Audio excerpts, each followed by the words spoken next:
why 3 law-abiding citizens all of a sudden go crazy and start killing people. We talking spacemen here? Something gets in his way, he kills it. The Hidden. Après le succès commercial mais non public de La Revanche de Freddy, le deuxième opus de la saga Les Griffes de la Nuit, son réalisateur Jack Sholder est appelé pour réaliser The Hidden, qui sortira en 1987. C'est écrit par Jim Koof, à qui l'on doit les scénarios notamment de 2 autres films avec un duo de flics, l'excellent Étroite Surveillance de John Badham et plus tard le moyen Rush Hour. Film fantastique typique des années 80, plutôt bien réussi et qui mêle intelligemment SF et action.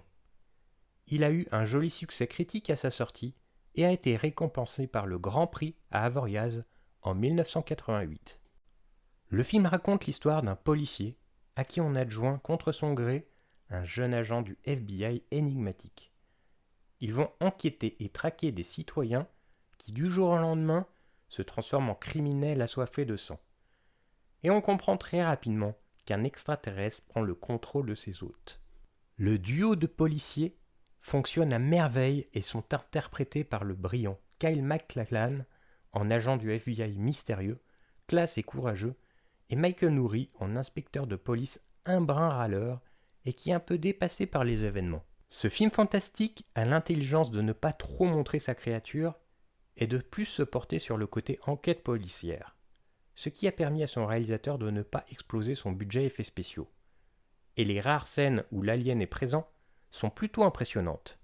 Les scènes d'action, fusillades et course-poursuite sont de très bonne facture et très réussies, à l'image de la course-poursuite de l'ouverture du film.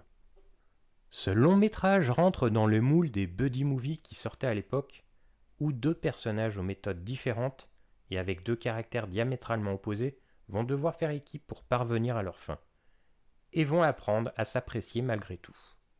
À la manière du film Body Snatcher d'Abel Ferrara ou de L'Invasion des profanateurs dont il est une des adaptations, l'extraterrestre dans ce film prend possession de corps humains pour assouvir ses pulsions et profiter des aisances que notre planète peut procurer. Il est ici amateur de musique hard rock, de gros cylindrées et d'armes à feu. Cette série B est très efficace, sans temps mort, un humour bien calibré, des effets spéciaux assez réussis, car encore une fois peu présents, les 2 acteurs principaux sont parfaits et convaincants, et même si c'est un produit des années 80, on ne le ressent pas vraiment et vieillit très bien. On notera quelques gueules et seconds couteaux de l'époque, comme Claudia Christian, Edo Ross, Chris Mulkey, et même Danny Trejo y fait une apparition très très furtive. Petit bémol, le thème musical du film n'est pas très bon, et le doublage français n'est pas très convaincant. Tom Beck est le meilleur élément que j'ai ici et je sais que si je te le prête, jamais je ne le récupérerai. Une suite plutôt cheap est sortie en 1993 et est très dispensable. N'oubliez pas de liker, de commenter et de vous abonner. Et à bientôt sur l'Entre du Ciné.